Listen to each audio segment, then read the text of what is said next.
சில வருஷங்களுக்கு முன்னாடி வர டெய்லி காலையில் மட்டும் எந்திரிச்சதும் ப்ரஷ் பண்ணாலே போதும், நம்ம பல்லும் சுத்தமாக இருக்கும், நம்மளோட வாயோட ஆரோக்கியத்துக்கும் அதுவே போதும் அப்படின்னு சொல்லிட்டு இருக்கிற மக்கள் மத்தியில் திடீர்னாப்புல டெய்லி 2 தடவை ப்ரஷ் பண்ணும் அப்படிங்கிறது பரவிட்டு வந்துட்டுருக்குங்க.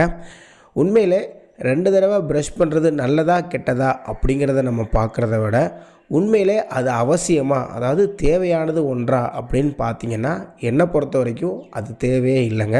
நம்ம டெய்லி ஒரு தடவை, அதாவது நல்லா எந்த டைம்னாலும் பரவாயில்ல, காலையிலனாலும் பரவாயில்ல, நைட்னாலும் பரவாயில்ல, ஒரு தடவை ஒழுங்காக கரெக்டாக ப்ரஷ் பண்ணாலே போதும், நம்ம பல் சுத்தமாக இருக்கும், வாயும் சுத்தமாக இருக்கும். தேவையில்லாமல் 2 தடவை ப்ரஷ் பண்ண வேண்டிய அவசியம் இல்லை. அண்டர் சம் கண்டிஷன்ஸ், அதாவது சில விஷயங்களில் நம்மளுக்கு 2 தடவை ப்ரஷ் பண்ண தேவை இருக்கும். ஆனால் பொதுவாக நம்ம ஹெல்த்தி பர்சனாக இருக்கும், நம்மளுக்கு உடம்புல எந்த ஒரு பிரச்சனையுமே இல்லை, வாயிலையும் எந்த ஒரு பிரச்சனையுமே இல்லை அப்படிங்கிற சமயத்தில் நம்ம டெய்லி ஏதாவது ஒரு டைம், ஒன்லி காலையில் அல்லது நைட்டு ஏதாவது ஒரு டைம் ப்ரஷ் பண்ணாலே போதும், அதுவே மோர் தென் எனஃப். 2 தடவை ப்ரஷ் பண்ணுறது நல்லதா கெட்டதாங்கிறத பார்க்குறத விட 2 தடவை ப்ரஷ் பண்ணுறது தேவையா அப்படின்னு கேட்டிங்கன்னா கண்டிப்பாக கிடையாது. இப்படி நம்ம தேவையில்லாத ஒன்றை அடிக்கடி பண்ணுறதுனால நமக்கு நன்மை வருதோ இல்லையோ கண்டிப்பாக தீமை வர அதிக வாய்ப்புகள் இருக்குது. இந்த நவீன காலத்தில் பல் விளக்காமல் இருக்கிற பிரச்சனையோட அதிகமாக பல் விளக்குறதுனால வர்ற பிரச்சனை தாங்க அதிகமாக இருக்குது. உங்களுக்கு புரிஞ்சிருக்குன்னு நினைக்கிறேன். அதாவது நம்ம பல் ஒழுங்காக விளக்காமல் இருந்தோம் அப்படின்னா, அதாவது விளக்காமல் இருந்தோம் அப்படின்னா நம்மளோட ஈறுகள் வீக்காகும், அழுக்குகள் ஏறும். அதே இது நம்ம அதிகமாக பல் விளக்கணும் அப்படின்னா, தப்பாவோ அதிகமாகவோ பல் விளக்கணும் அப்படின்னா நம்ம பல்லோட எனாமலும் தேஞ்சு போகும், அந்த சுற்றி இருக்கிற ஈரும் இறங்கிருங்க. பொதுவாக இப்போ உள்ள காலகட்டத்தில் நம்மளுக்கு ஈர் நோயோட பல் தேய்மானத்தினால வர்ற பிரச்சனை தாங்க அதிகமாக இருக்குது. அதாவது பல் அதிகமாக தேய்ச்சி வர்ற பிரச்சனை தான் அதிகமாக இருக்குது. நீங்கள் டென்டல் ஃபீல்டில் இருந்தாலே உங்களுக்கு தெரிஞ்சிருக்கும். அந்த டென்டிஸ்ட் சம்மந்தமாக நீங்கள் 1-2 ரிசர்ச் பண்ணியிருந்தீங்க, அல்லது ஏதாவது நல்ல டென்டிஸ்ட்டை போய் கொஞ்ச நேரம் பேசி பார்த்தீங்கனாலே அவங்களே சொல்லியிருப்பாங்க. இப்போ பல் தேய்மானம், அதாவது தப்பாக ப்ரஷ் பண்ணி அல்லது அளவுக்கு அதிகமாக ப்ரஷ் பண்ணி அவங்களுக்கு பல்ல தேய்மானம் ஆகி வலி வர அதிக வாய்ப்பு இருக்குது. ஸோ நம்ம பல் தேய்க்கவே கூடாது அப்படின்னு நான் சொல்லலை. பல் தேய்க்கிறது ஒரு தடவை தேய்ச்சா போதும், ஒழுங்காக தேய்க்கணும், பெர்ஃபெக்டாக க்ளீன் பண்ணணும், இதை தான் நான் சொல்ல வரேன். நீங்கள் அதுக்குன்னு ப்ரஷ்ஷே பண்ண வேண்டாம் அப்படின்னு நீங்கள் நினச்சிடக்கூடாது. ப்ரஷ்ஷிங் இஸ் கம்பல்சரி, கண்டிப்பாக ப்ரஷ்ஷிங் பண்ணியே ஆகணும். ஆனால் அதை அளவுக்கு மிஞ்சியும் பண்ணக்கூடாது, அளவுக்கு கம்மியாகவும் பண்ணக்கூடாது. ஒரு நாளைக்கு நீங்கள் ஒரு தடவை ப்ரஷ் பண்ணாலே மோர் தென் எனஃப். நீங்கள் இந்த மார்க்கெட்டிங் ஸ்ட்ராட்டஜியை நம்பி என்ன பண்ணக்கூடாது, ப்ரஷ் ட்வைஸ் அப்படின்னு 2 தடவை பண்ணக்கூடாது. அன்லஸ் உங்களுக்கு உண்மையிலே ஏதாவது ஒரு கண்டிஷன், அதாவது உங்களோட எச்சோ அல்லது உங்களுக்கு அடிக்கடி பல்ல ப்ராப்ளம் வருது அப்படின்னு உங்கள் டென்டிஸ்ட்டு பார்த்து நீங்கள் 2 தடவை ப்ரஷ் பண்ணுங்கள் அப்படின்னு சொன்னாங்கன்னா, கரெக்டான ரீசனோட சொன்னாங்கன்னா. சில சமயங்களில் சில டென்டிஸ்ட் சும்மாவே என்ன சொல்லுவாங்க, நீங்கள் காலையும் வளர்க்கு நைட்டும் வளர்க்குன்னு சொல்லுவாங்க. அதே இது நீங்கள் ஒரு நல்ல டென்டிஸ்ட்டை பார்த்து பேசுனீங்க அப்படின்னா நீங்கள் ஒரு தடவை ப்ரஷ் பண்ணாலே போதும் அப்படின்னு சொல்லுவாங்க. இன்கேஸ் உங்களுக்கு 2 தடவை ப்ரஷ் பண்ணணும் அப்படின்னு சொன்னாலுமே அதற்கான கரெக்டான ரீசனை சொல்லுவாங்க. இப்படி ரீசனபுளாக நீங்கள் இருந்துச்சுன்னா நீங்கள் ப்ரஷ் ட்வைஸ் பண்ணிக்கலாம், அல்லது நீங்கள் ஒரு தடவை ப்ரஷ் பண்ணாலே மோர் தென் எனஃப். ஓகே, நம்ம அடுத்த விஷயத்துக்கு போவோம். அடுத்த விஷயம் என்னன்னு பார்த்தீங்க அப்படின்னா, எதற்காக நம்ம ப்ரஷ் பண்ணுறோம் அப்படிங்கிறத தெரிஞ்சுக்கிறது முக்கியங்க. நிறைய பேருக்கு எதுக்காக ப்ரஷ் பண்ணுறனே தெரியாமல் பண்ணிருக்காங்க. உண்மையில் அவங்க எதுக்காக ப்ரஷ் பண்ணுறோன்னு தெரியாமல் பண்ணுறாங்களோ இல்லையோ, ப்ரஷிங் சும்மா காலைல எழுந்து தான் பண்ணணும் அப்படின்னு நினச்சி பண்ணுறாங்க. சிலர் எதுக்காக பண்ணுறாங்கன்னா, நம்ம பல்லுலாம் வெள்ளையாகிறதுக்காக ப்ரஷ் பண்ணுறோம் அப்படின்னு நினச்சி பண்ணுறாங்க. வேறு சிலர் எப்படி பண்ணுறாங்க அப்படின்னா, நம்மளுக்கு சொத்த பல் வந்துடக்கூடாது அப்படிங்கிறதுக்காக ப்ரஷ் பண்ணுறாங்க. சிலர் எதுக்காக பண்ணுறாங்க அப்படின்னா, நம்ம வாயில் ஸ்மெல் அடிக்கக்கூடாது அப்படிங்கிறதுக்காக பண்ணுறாங்க. ஆனால் உண்மையிலே பாதி பேர் எதற்காக ப்ரஷ் பண்ணுங்கிறத தெரியாமல் பண்ணுறாங்க. சரிங்களா? உண்மையிலே ப்ரஷிங் எதற்காக ஃபஸ்ட்டு பண்ணாங்க அப்படின்னா, பிளாக் ரிமூவல், அதாவது டென்டல் பிளாக் ரிமூவல் அப்படின்னு சொல்லுவாங்க. நம்ம பல்ல பாசி மாதிரி ஒரு படலம் படிஞ்சிருக்குங்க, அதை நாங்கள் பிளாக் அப்படின்னு சொல்லுவோம். பிளாக்னால் என்ன அப்படின்னா, நம்ம சாப்பிடும்பொழுது, சில சாப்பாடை சாப்பிடும்பொழுது அந்த சாப்பாடு நம்ம எச்சோட மிக்ஸ் ஆகி நம்ம எச்சி ஒரு திக்காக ஜெல்லி மாதிரி ஆயிருங்க, அதாவது ஸ்டிக்கி நேச்சரோட ஆயிரும். இந்த ஜெல்லி மாதிரி ஆன எச்சி இருக்குது பார்த்தீங்களா, இது நம்ம பல்லு மேலே ஒரு சின்ன பாசி மாதிரி படிஞ்சிருங்க. எப்படி இந்த பாறையெல்லாம் பாசி பிடிக்குதோ அதே மாதிரி நம்மளோட எச்சி திக்காயிட்டு அப்படின்னா நம்ம பல்லு மேலே அது பாசி மாதிரி படியுங்க. இந்த பாசி மாதிரி படிகிறத எடுக்கிறதுக்காக தான் நம்ம டெய்லி ப்ரஷ் பண்ணுறோம். சரிங்களா? இந்த பாசியை தான் நாங்கள் டென்டல் பிளாக் அப்படின்னு சொல்லுவோம். பொதுவாக அந்த பிளாக்கை நம்ம க்ளீன் பண்ணாமல் விட்டுட்டோம் அப்படின்னா என்ன ஆகும் அப்படின்னா, இந்த பிளாக் மேலே கிருமிகள் வளர ஆரம்பிக்கும். அந்த கிருமிகள் என்ன பண்ணுன்னா நம்ம பல்லை சுற்றி இருக்கிற எலும்பு, அதாவது ஊன் எலும்பு இருக்குது பார்த்தீங்களா, அந்த பல்லோட வேரை பிடிச்சிக்கிற எலும்பை கொஞ்சம் கொஞ்சமாக டேமேஜ் பண்ண ஆரம்பிக்குங்க. ஸோ நம்ம என்ன பண்ணோம் அப்படின்னா கண்டிப்பாக இந்த பிளாக்கை ரிமூவ் பண்ணோம். சரிங்களா? இந்த பிளாக்கை ரிமூவ் பண்ணுறதுனால நமக்கு வந்து அந்த ஈரம் ஸ்ட்ராங்காகவே இருக்கும், அந்த ஈரம் கரையாது, உங்களுக்கு ஸ்மெல்லும் வராது. ஸோ நம்ம கண்டிப்பாக டெய்லி ப்ரஷிங் பண்ணுறதுனால நம்மளுக்கு இந்த பிளாக்கை ரிமூவ் பண்ணுறோம். இப்போ உங்களுக்கு ஒரு டவுட் வரலாம், அப்போது நம்ம டெய்லி சாப்பிட்ட உடனே ப்ரஷ் பண்ணாலும் நல்லது தானே, உடனே நம்ம உணவு படலத்தை எடுத்துகிட்டே இருக்கிறோம், அப்போது உங்களுக்கு அந்த இடத்துல அழுக்கு ஏறாது, பிளாக் ஏறாது, உங்களுக்கு கிருமிகள் போகாது. அப்போ நம்ம சாப்பிட்டோடனே கண்டிப்பாக பிளாக்கை ரிமூவ் பண்ணி தானே ஆகும், அதாவது ப்ரஷ் பண்ணி தானே ஆகணும் அப்படின்னு ஒரு டவுட் வரலாம். ஆமாங்க, நீங்கள் சொல்கிறது கரெக்டு தான். நம்ம சாப்பிட்ட உடனே ப்ரஷ் பண்ணால் அந்த பிளாக் ரிமூவ் ஆயிரும், அதோடு சேர்ந்து பல்லும் தேய ஆரம்பிச்சிடும்.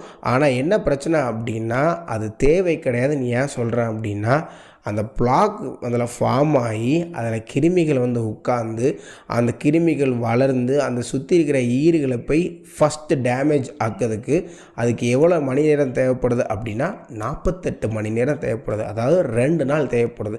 நான் இன்றைக்கி பல் வளர்க்கிட்டு விட்ட உடனே நான் சாப்பிட்ணும் கூட அவசியம் கிடையாது. நம்ம எச்சி யாருக்குன்னே கொஞ்சம் கண்டெம்ட் ஆகிருக்கும். ஆனால் நம்ம இப்போ உள்ள லைஃப் ஸ்டைல் படி ஆட்டோமேட்டிக்காக நம்மளுக்கு எச்சி கொஞ்சம் கண்டெம்ட் ஆயிரும், அதாவது கொஞ்சம் ஜெல்லி மாதிரி ஆயிரும். அந்த ஜெல்லி ஆட்டோமேட்டிக்காக அந்த பல்லு மேலே படியும். நான் இப்போ பல்லு விளக்கி முடித்த உடனே அடுத்த செகண்டே, அதாவது ஒரு 5 நிமிஷத்துக்குள்ளே நீங்கள் திருப்பி எடுத்து பார்த்தீங்க அப்படின்னா கண்டிப்பாக நமக்கு பிளாக் ஃபார்ம் ஆகிருக்கும்.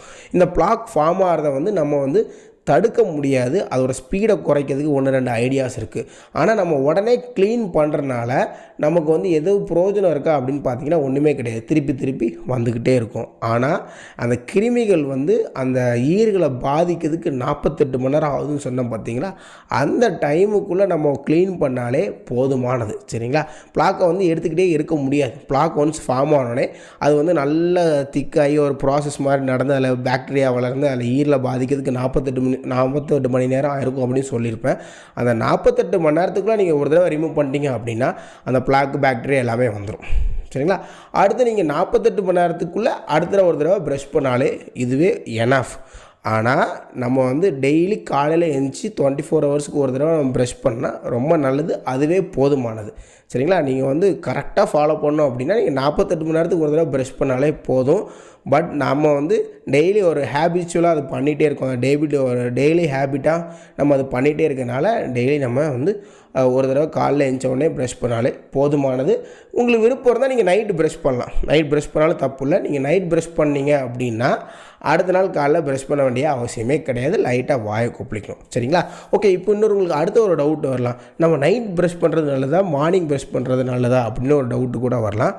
நமக்கு நீங்கள் நைட்னாலும் ப்ரஷ் பண்ணலாம், மார்னிங்னாலும் ப்ரஷ் பண்ணலாம். ஆனால் ப்ரஷ் பண்ண சொல்ல ஒழுங்காக பெர்ஃபெக்டாக நான் சொல்ல போகிற மாதிரி, அதாவது இந்த வீடியோவோட கடைசியில் சொல்ல போகிற மாதிரி கரெக்டாக ப்ரஷ் பண்ணால் போதும். ஆனால் நம்ம நைட்டு தூங்குறதுக்கு முன்னாடி கண்டிப்பாக வாயை கொப்பளிக்கணும். சரிங்களா? நம்ம எச்சில் நிறைய உணவுகள் மிக்ஸ் ஆகி இருந்திருக்கும். நீங்கள் நல்லா வாயை கொப்பளிச்சாலே அந்த பிளாக் ஃபார்மேஷன் கம்மியாகும். உங்களுக்கு நீங்கள் நைட் டைம் நீங்கள் பல் விளக்கட்டாலும் வாயை கொப்பளிக்க வேண்டியது ரொம்ப முக்கியம். நீங்கள் நைட்டு பல் விளக்குற ஹேபிட் உங்களுக்கு இருக்குது அப்படின்னா பெருசாக ஒன்றும் தப்பு இல்லைங்க. நீங்கள் 2 தடவை பண்ணால் பெரிய தப்புலாம் ஒன்றும் கிடையாது. ஆனால் நீங்கள் அதை பண்ணால் உங்கள் பல் டேமேஜ் ஆகாமல் பார்த்துக்கிறது ரொம்ப முக்கியம். ஸோ நான் என்னோடய அட்வைஸ் படி நீங்கள் ஒரு தடவை ப்ரஷ் பண்ணால் போதும், ஒழுங்காக பண்ணால் போதும், கரெக்டாக ஃபாலோ பண்ணால் நான் சொல்ல போகிற ஸ்டெப்ஸ் படி கரெக்டாக ஃபாலோ பண்ணாலே போதும். ஓகே, அடுத்து நம்ம எப்படி ப்ரஷ் பண்ணணும் அப்படிங்கிறத பற்றி நம்ம பார்க்க போகிறோம். சரிங்களா? பொதுவாக நம்மளோட ப்ரஷ்ஷு எப்பவுமே சுத்தமான ஒரு இடத்துல தான் இருக்கணுங்க. சும்மா நம்ம பாத்ரூம்லேயோ டாய்லெட்லேயோ சும்மா வச்சுட்டு போயிடக்கூடாது. ஒவ்வொரு தடவையும் நம்ம ப்ரஷ் எடுக்கிறதுல அது சுத்தமாக இருக்கா அப்படிங்கிறத பார்க்குறது முக்கியம். கண்டிப்பாக நீங்கள் என்ன செய்யணும்னா எடுத்தோடனே நல்லாவே க்ளீன் பண்ணுறது ரொம்ப முக்கியம். சரிங்களா? ஒன்ஸ் நீங்கள் ப்ரஷ்ஷை எடுத்து அதை நல்லாவே க்ளீன் பண்ணணும். க்ளீன் பண்ண உடனே நமக்கு விருப்பம் இருந்துச்சுன்னா ரொம்ப கம்மியாக சத்தியோண்டு ஒரு சின்ன ஒரு பொட்டளவு நீங்கள் பேஸ்ட் எடுத்தால் போதும். அல்லது பேஸ்ட்டே இல்லாமல் நல்லா ப்ரஷ் வச்சுருந்தா கூட ஓகே தான். பேஸ்ட் இல்லாமல் ப்ரஷ் பண்ணால் கூட உங்களுக்கு இந்த பிளாக் நல்லாவே ரிமூவ் ஆகும். நான் பர்சனலாக பேஸ்ட் யூஸ் பண்ண போகிறது கிடையாது. அது ஏன்னு அடுத்த வீடியோவில் நான் சொல்கிறேன். நான் கொஞ்சம் ஒரு 3 வருஷமாக 4 வருஷமாக பேஸ்ட்டை யூஸ் பண்ணுறது கிடையாது. ஆனால் ப்ரஷ்ஷை மட்டும் மந்த்லி ஒன்ஸ் கரெக்டாக மாற்றிடுவேன். ஏங்கிறத அடுத்த வீடியோவில் நான் சொல்கிறேன். நீங்கள் விருப்பம் இருந்துச்சு அப்படின்னா கொஞ்சோண்டு பேஸ்ட் எடுத்துக்கலாம். கண்டிப்பாக நீங்கள் ரொம்ப பேஸ்ட் எடுத்தீங்க அப்படின்னா அந்த பிளாக் ஒழுங்காக ரிமூவ் ஆகாது. ஸோ கண்டிப்பாக கொஞ்சமான பேஸ்ட் எடுங்க. வேண்டாம் அப்படின்னா எடுக்காமல் இருந்தால் கூட நல்லது தான். சரிங்களா? ஓகே, அந்த பேஸ்ட் எடுத்துட்டிங்க. இப்போ நம்ம என்ன பண்ண போகிறோம் அப்படின்னா பிளாக்கை ரிமூவ் பண்ண போகிறோம். சரிங்களா? பிளாக்குன்னா என்னது, ஒரு பாசி மாதிரி அந்த பல்லு மேலே படிஞ்சிருக்கு, அதை ரிமூவ் பண்ண போகிறோம். இதுதான் உங்கள் மைண்டில் ஓடணும். சரிங்களா?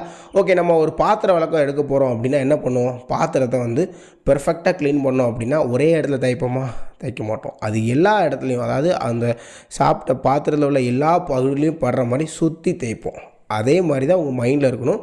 நம்ம இப்போ க்ளீன் பண்ண போகிற இடத்துல வந்து சுற்றி எல்லா இடத்துலையும் பல் இருக்கிற வெளியே தெரிகிற எல்லா இடத்துலையும் நம்மளோட ப்ரஷ்ஷு கரெக்டாக பண்ணணும் அப்படிங்கிறத ஞாபகத்தில் வச்சுக்குவோம். சரிங்களா? ஓகே, வந்து நம்ம பல்லை க்ளீன் பண்ண சொல்ல ஃபஸ்ட்டு வந்து ரெண்டு பல்லாக க்ளீன் பண்ணுறது ரொம்ப முக்கியம். மொத்தமாக ஃபுல்லும் தேய்ச்சிங்க அப்படின்னா இங்கேருந்து அங்கேருந்து இங்கே அப்படின்னு தேய்ச்சிங்க அப்படின்னா அது ஒழுங்காக க்ளீன் ஆகாது. ஃபஸ்ட்டு நீங்கள் டைம் எடுத்து எந்த பல்லேருந்து ஸ்டார்ட் பண்ணோம் அப்படின்னா மோஸ்ட்லி மேலே பின்னாடி பல்லேருந்து ஸ்டார்ட் பண்ணால் ரொம்ப நல்லது. ஏன்னா அங்கே தான் உங்களுக்கு வந்து அழுக்குகள் ரொம்ப ஏறும், உங்களால் நல்லா ரீச் பண்ண முடியாது. ஸோ அங்கேருந்து ஸ்டார்ட் பண்ணுங்கள். இப்போ இந்த 2 பல்ல உங்களுக்கு 5 பாகங்கள் இருக்கும், அதாவது 5 சைட்ஸ் இருக்கும். ஒரு பல்லை எடுத்துட்டிங்க அப்படின்னா 5 சைட்ஸ் இருக்கும். ஒன்று சீக் சைடு சொல்லுவாங்க, அடுத்தது வந்து இன்னொன்று டங் சைடு, அதாவது நாக்கு பக்கம் சொல்லுவோம். அடுத்தது வந்து என்னென்னா பைட் சைடு, அதாவது கடிக்கிற பக்கம், மேல் பல்லும் கீழ் பல்லும் சேர்ற சைடு அப்படின்னு சொல்லுவோம். அடுத்து வந்து இன்டர்டென்டல் சைடு, அதாவது 2 பல்லுக்கும் இடையில இருக்கிற சைடு. அப்போது வந்து உங்களுக்கு அது 2 சைடு இருக்கும். ரெண்டு இன்டர்னல் சைடு வந்து 2 சைடு இருக்கும். ஸோ மொத்தத்தில் எத்தனை சைடு இருக்குன்னா 5 சைடு இருக்குது. சரிங்களா? இப்போ வந்து நம்ம 2 பல்லை எடுத்துட்டோம். இப்போ அந்த 2 பல்ல ஏதாவது ஒரு சைடு, நான் இப்போ வந்து சீக் சைடை சொல்கிறேன், சீக் சைடை க்ளீன் பண்ண போகிறோம் அப்படின்னு வச்சுக்கோங்க. சரிங்களா? ஓகே, இப்போ பொதுவாக அழுக்கு எங்கே இருக்கும் அப்படின்னா அந்த கார்னரில் தான் இருக்கும். நீங்கள் ஒரு வீட்டை எடுத்து பார்த்தீங்க, வீட்டில் ஒரு முக்கு எடுத்து பார்த்தீங்க அப்படின்னா அந்த முக்கில் மட்டும் அழகாக அந்த அழுக்கு படிஞ்சிருக்குங்க. அதே மாதிரி தான் நம்மளுடைய ஈரலையும் மேல் பாகமும் வேர் பாகமும் ஜாயிண்ட் ஆகிற இடத்துல ஈர் கரெக்டாக அட்டாச் ஆகிருக்கும். இந்த ஈர் அட்டாச் ஆகிருக்கிற இடத்துல தான் உங்களுக்கு பாசி நல்லாவே படியுங்க. நம்மளுக்கு க்ளீன் பண்ண வேண்டிய ஏரியா எதுனா அந்த ஈர் பாகம் தான். எல்லா இடத்துலையும் க்ளீன் பண்ணணும், ஆனால் அந்த ஈரில் வந்து கொஞ்சம் அழுத்தம் கொடுத்து தேய்க்கணும். சரிங்களா? ஓகே, நீங்கள் ப்ரஷ்ஷை அதில் ப்ளேஸ் பண்ணிட்டீங்க. இப்போ 3 மூமெண்ட்ஸ் கொடுக்கணும். சரிங்களா? 3 வகையான மூமெண்ட்ஸ் நான் சொல்ல போகிறேன், அதை நீங்கள் நோட் பண்ணிக்கோங்க. முடிஞ்சால் பெனில் வேணால் எழுதி வச்சுக்கோங்க. ஃபஸ்ட் ஸ்டார்டிங்கில் கொஞ்ச நாளைக்கு அதை நீங்கள் ஃபாலோ பண்ணிங்க அப்படின்னா வருங்காலத்தில் உங்களுக்கு அதுவே ப்ராக்டிஸ் ஆகிரும். ஃபஸ்ட்டு என்ன பண்ணோம் அப்படின்னா 3 வகையான மூமெண்ட் கொடுக்கும். சரிங்களா? ஃபஸ்ட்டு மூமெண்ட் என்ன அப்படின்னு பார்த்தீங்க அப்படின்னா ஹரிசாண்டல் மூமெண்ட் அப்படின்னு சொல்லுவோம்.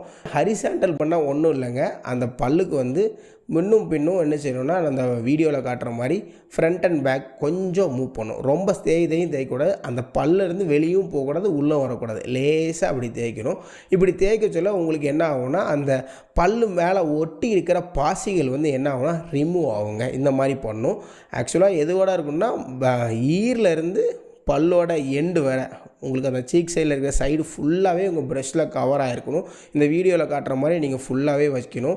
ஈருக்குள்ளேயும் உங்களோட பிரிஸ்டில்ஸ் போகணும், அதாவது ஈருக்கும் பல்லுக்கும் இருக்கிற கழுத்து பகுதி இருக்குது பார்த்தீங்களா, அதுக்குள்ளேயும் உங்கள் பிரிஸ்டில்ஸ் போகணும். இதை மாதிரி வச்சுட்டு ஃப்ரண்ட் அண்ட் பேக், அதாவது வெர்டிக்கல் மூமெண்ட்ஸ் கொடுக்குறோம். சரிங்களா? இது ஒரு 2 அல்லது 3 மூமெண்ட் கொடுக்கணும். ரொம்ப சலு தேய்க்க வேண்டாம், லேசாக ஃப்ரண்ட் ரைட்டு இந்த வீடியோவில் பார்க்குற மாதிரி ஃப்ரண்ட்டில் பேக்கில் லைட்டாக ப்ரஷ் பண்ணணும். இப்படி ப்ரஷ் பண்ண சொல்ல என்ன ஆகும் அப்படின்னா அந்த பாசிகள் வந்து என்ன செய்யணும், டிட்டாச் ஆகும். அதனால் அதிலேருந்து ரிமூவ் ஆகுங்க. ஒட்டி இருக்கிற பாசியை வந்து நம்ம பிச்சு விட்றோம், அதே மாதிரி பிச்சு விட்றோம். அடுத்து என்ன பண்ணோம் அப்படின்னா வெர்டிக்கல் மூமெண்ட் அப்படின்னு சொல்லுவோம். அப்படின்னா என்னென்னா மேலே இருந்து கீழே தள்ளணும். சரிங்களா? ஆக்சுவலாக அழுக்கு எங்கே இருக்கும் அப்படின்னா ஈறு பகுதியில் தான் இருக்கும். ஈறு பகுதியிலேருந்து கடிக்கிற பகுதிக்கு நேராக தள்ளணும். இந்த வீடியோவில் பார்க்குற மாதிரி ஈறு பகுதியிலேருந்து கரெக்டாக கீழே கடிக்கிற பகுதி வரை வெர்டிக்கல் மூமெண்ட்ஸ் கொடுக்கணும். 2-3 தடவை கொடுக்கணும். இது எதுக்கு அப்படின்னா இந்த அழுக்கு நம்ம டிட்டாச் பண்ணி விட்டோம் பார்த்தீங்களா, ஹரிசாண்டல் மூமெண்ட்டில் பண்ண அழுக்கு வந்து இந்த வெர்டிக்கல் மூமெண்ட்டில் கீழே தள்ளுறோம். சரிங்களா? அதாவது எச்சி இருக்கிற சைடுக்கு தள்ளுறோம். மேலே தள்ளனா ஈருக்குள்ளே ஏறிடும், அப்படி தள்ளக்கூடாது, கீழே தள்ளும். இப்படி கீழே தள்ள சொல்ல என்ன ஆகும் அப்படின்னா அந்த அழுக்கு வந்து கீழே இறங்கி வந்துடுங்க. இப்படி பண்ண பிறகு அடுத்து என்ன பண்ணணும் அப்படின்னா 3வது மூமெண்ட்னா சர்க்குலர் மூமெண்ட். அப்படின்னா என்னென்னா லேசாக அப்படி ரொட்டேட் பண்ணுற மாதிரி, இந்த வீடியோவில் பார்க்குற மாதிரி லேசாக அப்படி ரொட்டேட் பண்ணுற மாதிரி பண்ணணும். இந்த மாதிரி நீங்கள் ரொட்டேட் பண்ண சொல்ல என்ன ஆகும் அப்படின்னா, நம்ம க்ளீன் பண்ண இடத்துல இருக்குது பார்த்தீங்களா, அது எப்படின்னா கொஞ்சம் ரஃப்பாக தான் இருக்கும். நம்ம ஒரு இடத்துலேருந்து ஒரு அழுக்கு எடுத்தோன்னே அது ரஃப்பாக இருக்கும். அதை பாலிஷ் பண்ணுற எஃபெக்ட் கொடுக்கும் இந்த பல்லு மேலே. லேசாக 2 தடவை 3 தடவை நீங்கள் நினச்சணும் இந்த ரொட்டேட்டரி மூமெண்ட் கொடுத்தீங்க, அதாவது சர்க்குலர் மூமெண்ட் கொடுத்தீங்க அப்படின்னா இந்த பல்லு வந்து பாலிஷ் ஆயிரும். இதே மாதிரி அடுத்து எங்கே சைடுனா என்னது டங் சைடில் பண்ணணும். அதுக்கடுத்து எந்த சைடில் போடணும்னா மேலே, சரிங்களா, மேலே வந்துன்னா பைட் சைடு கடிக்கிற சைடில் பண்ணணும். அதுக்கடுத்து இன்டர்னல் சைடில் பண்ண முடியுமான்னு பார்க்கணும். சில சமயங்களில் பண்ண முடியாது. இதே மாதிரி எல்லா பல்லையும் பண்ணணும், சரிங்களா. இந்த ஒரு பல்ல 2 பல்லை மட்டும் பண்ணக்கூடாது. அதுக்கடுத்து அடுத்த 2 பல் பண்ணணும். அதுலேயும் உங்களுக்கு ஃபஸ்ட்டு வந்து சீக் சைடு, அடுத்து லிங்குவல் சைடு, அதுக்கடுத்து பைட் சைடு பண்ணணும். அதுக்கடுத்து ஃப்ரண்ட் பல்லையும் அதே மாதிரி பண்ணணும். இப்படி எல்லா பல்லையும் டைம் எடுத்து நீங்கள் பண்ணணும். நிறையா டென்டிஸ்ட் என்ன பண்ணுவாங்க அப்படின்னா, நீங்கள் 2 தடவை தான் ப்ரெஷ் பண்ணணும், 3 தடவை 2 நிமிஷம் தான் ப்ரெஷ் பண்ணணும், அல்லது 3 நிமிஷம் தான் ப்ரெஷ் பண்ணணும், அல்லது 1 நிமிஷம் தான் ப்ரெஷ் பண்ணணும் அப்படின்னு சொல்லுவாங்க. நான் கண்டிப்பாக அதை அட்வைஸ் பண்ணவே மாட்டேன். நீங்கள் டைட்டாக பிடிச்சி ப்ரெஷ் பண்ணால் தான் பல்லு தேயும். நீங்கள் ரொம்ப நேரம் யூஸ் பண்ணனால ரொம்ப தேஞ்சிரும் அப்படிலாம் கிடையாது. நீங்கள் சும்மா சாரமாரன்னு நீங்கள் ரொம்ப நேரம் பண்ணிங்க அப்படின்னா உங்களுக்கு பல்லு தேய்மானம் ஆக வாய்ப்பு இருக்குது. நீங்கள் கரெக்டாக ப்ரொசீஜர் படி நான் சொன்ன மாதிரி 2 தடவை அல்லது 3 தடவை லைட்டாக மூமெண்ட் கொடுத்து பண்ணிங்க அப்படின்னா அந்த அழுக்கும் ரிமூவ் ஆயிரும், உங்களுக்கு சாட்டிஸ்ஃபேக்ஷனாகவும் இருக்கும், சரிங்களா. நான் சொல்கிறத நீங்கள் கரெக்டாக ஃபாலோ பண்ணிக்க வேணால் அந்த வீடியோ திருப்பி பார்த்து எழுதி வச்சுக்கோங்க. 3 வகையான மூமெண்ட் கொடுக்கணும். என்னென்னா vertical movement, front and back போகணும். அடுத்தது வந்து ஹரிசாண்டல் மூமெண்ட், அதாவது மேலேருந்து கீழே கொடுக்கணும். அடுத்து என்ன பண்ணால் சர்க்குலர் மூமெண்ட். இதை வந்து முதல்ல சீக் சைடில் பண்ணணும், அடுத்து லிங்குவல் சைடில் பண்ணணும், அதாவது டங் சைடில் பண்ணணும், அடுத்து பைட் சைடில் பண்ணணும். அதே மாதிரி எல்லா பல்லையும் நீங்கள் பண்ணதுக்கு கண்டிப்பாக உங்களுக்கு 5 நிமிஷமாவது எடுக்குங்க, சரிங்களா. 2 நிமிஷத்தில் ப்ரெஷ் பண்ணால் போதும், 3 நிமிஷத்தில் ப்ரெஷ் பண்ணால் போதெல்லாம் எனக்கு தெரியாது. நீங்கள் வந்து 5 நிமிஷம் ப்ரெஷ் பண்ணணும். இழுத்து தேய்க்கக்கூடாது, லேசாக தேய்க்கணும், சரிங்களா. நீங்கள் இழுத்து 1 நிமிஷம் தேய்ச்சாலும் பல்லு தேய்மானம் தான் ஆகும். அது சாஃப்டாக 10 நிமிஷம் தேய்ச்சாலும் உங்களுக்கு என்ன தான் ஆகும், தேய்மானம் ஆகாது. தேய்மானம் ஆகாமல் இருக்கிறதுக்கு நீங்கள் டைமிங்கை குறைக்க வேண்டிய அவசியமே இல்லை. நிறைய டென்டிஸ்ட் டைமிங்கை குறைக்க சொல்கிறாங்க. நான் அப்படி தான் ஒரு பேஷண்ட்டுக்கு வந்து நீங்கள் ரொம்ப தேய்க்கிறீங்க, டைமிங் ரொம்ப நேரம் பண்ணுறீங்க, கம்மியாக இருங்க அப்படின்னு சொன்னேன். அவங்களுக்கு பல்லு தேய்மானம் இருந்துச்சு, அதனால் அப்படி சொன்னேன். அடுத்து ஒரு 2 மாதம் கழித்து யாரையாருக்கோ காட்டுறதுக்காக கூப்பிட்டு வந்தாங்க, அவங்க சன்னையோ யாரையோ கூப்பிட்டு வந்தாங்க. அப்போது அவங்களுக்கு ஒரு சின்ன செக்கப் பண்ணணும் அப்படின்னு செக்கப் பண்ண சொல்ல என்ன ஆச்சு தெரியுமா, அவங்களுக்கு நிறைய அழுக்காயிடுச்சு. சார் நீங்கள் தானே சொன்னீங்க 2 நிமிஷம் ப்ரெஷ் பண்ணணும் அப்படின்னு சொன்னீங்க. உண்மையில் என்ன அர்த்தம் அப்படின்னா 2 நிமிஷம் ப்ரெஷ் பண்ணாலும் நீங்கள் வந்து என்னென்னா இழுத்து பிடிச்சி பண்ணாமல் சாஃப்டாக ப்ரெஷ் பண்ணாலே போதும், சரிங்களா. நீங்கள் வந்து டைமிங்கை குறைக்கணும், அந்த டாக்டர் சொல்கிறாங்க டைமிங்கை குறைக்கணும் அப்படின்ட்டு நினச்சிக்கூடாது. டக்குன்னு பண்ணக்கூடாது. நல்லா யோசித்து எல்லா இடத்துலையும் க்ளீன் ஆகிட்டா அப்படிங்கிறத யோசித்து நிதானமாக பண்ணணும். இழுத்து பிடிச்சி தேய்க்காமல் சாஃப்டாக ஹேண்ட் பண்ணிங்க அப்படின்னாலே இந்த பல்லு தேய்மானம் ஆகாது, சரிங்களா. உங்களுக்கு புரிஞ்சிருக்கும்னு நினைக்கிறேன். இந்த வீடியோ எப்படி நம்ம ப்ரஷ் பண்ணணும்னு சொல்கிறத புரிஞ்சிருக்கும்னு நினைக்கிறேன். அடுத்து நான் வீடியோ என்ன போட போகிறோம் அப்படின்னா, ஸ்கேலிங் பண்ணுறது முக்கியமாக. அதாவது நீங்கள் நிறைய டென்டிஸ்ட் 6 மாதத்துக்கு ஒரு ஸ்கேலிங் பண்ணணும் அப்படின்னு சொல்கிறாங்க. உண்மையில் அது பண்ணணுமா, ஸ்கேலிங்னா என்ன அப்படிங்கிறத பற்றி நான் ஒரு வீடியோ போட போகிறேன். இந்த வீடியோவுக்கு எனக்கு ஒரு 500 லைக்ஸ் வந்துட்டு அப்படின்னா கண்டிப்பாக நான் அந்த வீடியோ போடுவேன். அடுத்து வந்து மேல் பல்லை எடுத்தனா கண்ணு பாதிக்கப்படுமா அப்படிங்கிறத பற்றி ஒரு வீடியோ போட போகிறேன், சரிங்களா. உங்களுக்கே வந்து நிறைய டவுட் வந்துருக்கும். நிறைய பேர் சொல்லியிருப்பாங்க, ஒரு சைடில் டாக்டர்ஸ் வந்து மேல் பல்லை எடுத்தாலாம் ஒன்றுமே ஆகாதுங்க அப்படின்னு சொல்லுவாங்க. இன்னொரு சைடில் டாக்டர்ஸ் என்ன, அதாவது நம்ம வீட்டில் பாட்டி தத்தலான்னு சொல்லுவாங்கன்னா மேல் பல்லை எடுக்க கண்ணு பாதிச்சிரும் அப்படின்னு சொல்லுவாங்க. இதில் எது உண்மை? நம்ம தாத்தா பாட்டிலாம் பொய்யா சொல்கிறாங்க, அவங்களுக்கும் அனுபவங்கள் இருக்குது. அல்லது எனக்கு டாக்டர்லாம் பொய்யா சொல்கிறாங்க. இந்த 2ல் எது உண்மை அப்படிங்கிறத நான் 2ஐயும் கம்பேர் பண்ணி என்ன நடக்கும், எந்த மாதிரி சிச்சுவேஷனில் எப்படி நடக்கும், உண்மையில் பல்லு எடுத்தால் கண்ணு பாதிக்கப்படுமா அப்படிங்கிறத ஒரு வீடியோ போடுறேன். அதுக்கு அடுத்த வீடியோவில் அந்த வீடியோவை பற்றி நான் ஃபஸ்ட்டு போடணும் அப்படின்னா, அந்த வீடியோ நான் ஃபஸ்ட்டு போடணும் அப்படின்னா நீங்கள் கமெண்டில் சொல்லுங்கள். எனக்கு ஒரு 500 லைக் இந்த வீடியோ கிடச்சிட்டு அப்படின்னா நான் கண்டிப்பாக உங்களுக்கு அடுத்த வீடியோ போட்டுருவேன். இந்த ப்ரஷிங் எப்படி பண்ணணும் சொல்லியிருக்குமா நினைக்கிறேன். உங்களுக்கு எதாவது டவுட்டு புரியல அப்படின்னா கீழே கமெண்ட் பண்ணுங்கள். இன்னொரு தடவை வேணால் இன்னொரு வீடியோவில் நான் எக்ஸ்பிளைன் பண்ணுறேன். Thank you so much. நம்ம சேனலை இங்கே சப்ஸ்கிரைப் பண்ணிக்கோங்க. Stay tuned. உங்களுக்கு இதே மாதிரி நிறைய யூஸ்ஃபுல்லான வீடியோ வரும், சரிங்களா. தேங்க்யூ.